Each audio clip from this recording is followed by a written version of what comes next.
YouTube channel पर स्वागत है। अपने राजस्थान के जीके की क्लास में टॉपिक जो है वन्य जीव संरक्षण,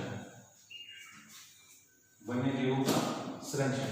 अब यदि अपने से वन्य जीवों के संरक्षण की बात करें तो राजस्थान में सबसे पहले टोंक रियासत ने 1901 में शिकार पर प्रतिबंध लगाया था। सबसे पहले शिकार पर प्रतिबंध जो है वो कौन सी रियासत द्वारा लगाया गया? तो टोंक रियासत द्वारा लगाया गया। कब लगाया गया? 1901 में। इससे भी यदि अपने से बात चली जाए तो वन्य जीवों के संरक्षण की सबसे पहले जो है वो मौर्य साम्राज्य में सम्राट अशोक द्वारा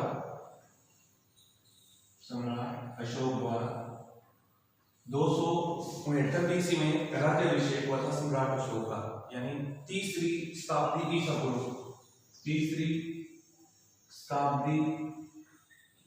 ईसा पूर्व सबसे पहली बार सम्राट अशोक द्वारा क्या किया गया था?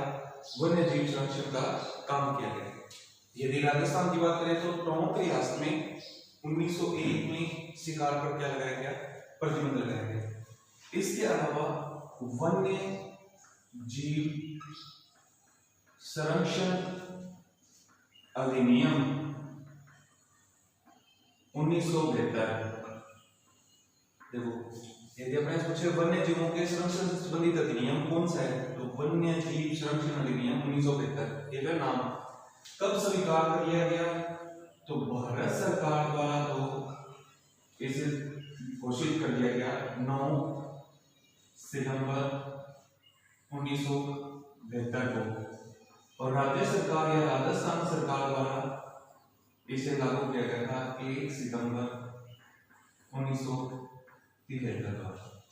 अब वन्य जीव संरक्षण अधिनियम 1972 भारत सरकार द्वारा 9 सितंबर 1972 को और राजस्थान में 1 सितंबर 1973 को जब वन्य जीव संरक्षण अधिनियम बना, इसका मतलब कहीं कहीं संविधान में इसका वर्णन है।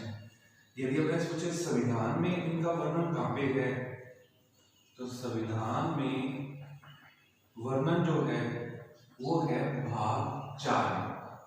वैसे भाग 4 जो है वो रिलेटेड है किससे? नीति निर्देशक तत्वों से, और नीति निर्देशक तत्व जो हैं वो किस देश के संविधान से भारत ने स्वीकार किए तो आयरलैंड से। और अनुच्छेद की बात करें तो अनुच्छेद जो है 36 से 51 तक इनका वर्णन है, नीति निर्देशक तत्वों का वर्णन है। अब यहाँ पर पढ़ रहे वन्य जीव संरक्षण, तो वन्य जीव संरक्षण में भाग 4 में वर्णित है। तो वर्णित है तो इसका मीनिंग ये भी हो गया कि अनुच्छेद जो है वो 36 से 51 के बीच में कोई अनुच्छेद जो है वो वन्य जीव संरक्षण से रिलेटेड है। तो यहाँ कौन कौन से? एक तो है 48 ए या एक है 51 यानी ए भाग। अब उसके बाद में यदि अपने पूछेंगे ए भाग, तो अब यदि अपने पूछे संविधान में का वर्णन कहाँ पे? तो भाग 4 में है। 48 ए 51 ए नीति निर्देशक तत्वों से आयरलैंड में लिया गया, अनुच्छेद 36 से 51 तक इनका वर्णन है। अब संविधान में इनका वर्णन जो है वो कहाँ पे है? भाग 4 में है। नीति निर्देशक तत्वों में अनुच्छेद जो है 36 से 51 के बीच में वर्णन, और किस देश से लिए गए नीति निर्देशक तत्व? तो आयरलैंड से लिए गए। यदि यहाँ संविधान में वर्णन की बात करें तो भाग 4 में है। एक अनुच्छेद की बात करें ना तो अनुच्छेद यहाँ 48 के और 51 के, 48 के और 51 के में इनका क्या है? वर्णन। उसके बाद में यदि अपने से पूछे कि जो वन्य जीव जो विषय जो है वो कौन सी सूची का विषय है? वर्तमान की बात करें तो वर्तमान में ये जो विषय है वो है समवर्ती सूची का। कौन सी सूची का विषय है? समवर्ती सूची का। वन्य जीव जो विषय है वो कौन सी सूची का है? समवर्ती सूची का। तो 42वें संविधान संशोधन 42वें संविधान संशोधन ये हुआ था 1976 में। से पहले, इस संविधान संशोधन से पहले ये जो विषय था वो था राज्य सूची का विषय, और उसके बाद में इसे किस सूची का विषय बना दिया गया, तो संवर्ती सूची का विषय जो है वो बना दिया गया।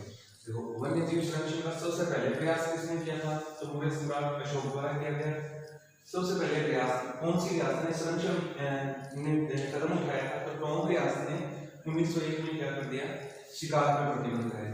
वन्य जीव संरक्षण अधिनियम जो है वो कब बनाया, 1972 जो है वो भारत सरकार द्वारा 9 सितंबर 1972 को, और राजस्थान में 1 सितंबर 1973 को, यानी अप्रोक्सीमेटली 1 साल बाद में राजस्थान में। अब संविधान में इसका वर्णन क्या है, तो भाग 4 में है नीति निर्देशक तत्वों में, और नीति निर्देशक तत्वों की देश के संविधान से लिए हुए गाइडलाइंस। अनुच्छेद की बात करें तो 36 से 51 तक इनका वर्णन है नीति निर्देशक तत्वों का। 48 कै, ये थोड़ा ध्यान रखना है, 48 कै और 51 कै में इनका वर्णन है, तो वन्य जीव संरक्षण का है। वन्य जीव जो विषय है वर्तमान में कौन सी सूची का विषय, तो संवर्ती सूची का। और 42वें संविधान संशोधन 1976 में से पहले ये कौन सी सूची का विषय था, तो ये राज्य सूची का विषय था। अब वन्य जीवों का संरक्षण जो है वो कैसे होता है, अब वन्य जीवों का संरक्षण जो है वो क्या है, एक तो राष्ट्रीय उद्यान, अभयारण्य,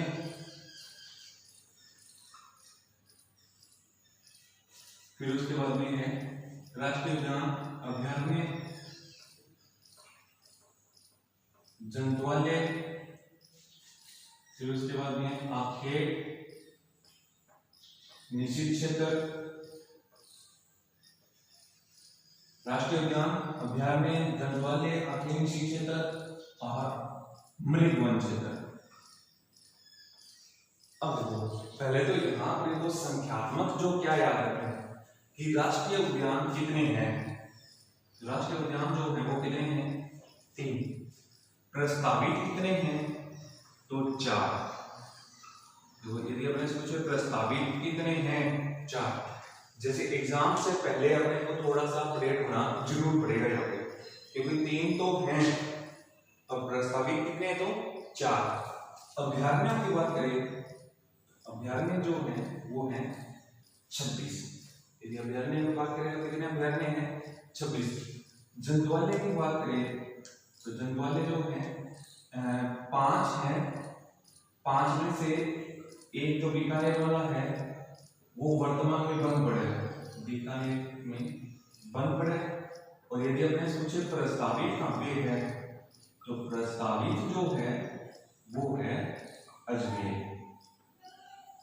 यदि अपने सोचे कि वर्तमान में जंतुआलय कितने हैं, तो 4 जंतुआलय हैं, क्योंकि वैसे तो 5 हैं और बीकानेर वाला वर्तमान में क्या है, बंद है, तो 4 है। और प्रस्तावित की बात करें तो प्रस्तावित कहाँ पे है, तो अजमेर में प्रस्तावित। आखेट निषिद्ध क्षेत्र की बात करें तो राजस्थान में आखेट निषिद्ध क्षेत्र जो है वो कितने हैं, 33। और मृगवन क्षेत्रों की बात करें तो 7 मृगवन क्षेत्र है। कितने हैं, 7 मृगवन क्षेत्र। देखो राष्ट्रीय उद्यानों की बात करें तो 3 हैं, प्रस्तावित कितने हैं, 4। अब कौन कौन से हैं, एक तो है रणथंभौर, ये रणथंभौर जो है कहाँ पे है, स्वाई माधोपुर। दूसरा जो है वो है केवला देव, केवला देव भरतपुर। और तीसरा जो है वो है दर्रा अभयारण्य, कोटा और झालावाड़, कोटा और झालावाड़। अब रणथंभौर को राष्ट्रीय उद्यान का दर्जा कब दिया गया है, 1980 में। केवला देव को कब दिया गया, 1981 में। और दर्रावाड़े की बात करें तो दर्रावाड़े को कब दिया गया, 2012 में। देखो राष्ट्रीय उद्यान वर्तमान में है कितने, 3। अब इन तीनों में से भी क्षेत्रफल की दृष्टि से सबसे बड़ा,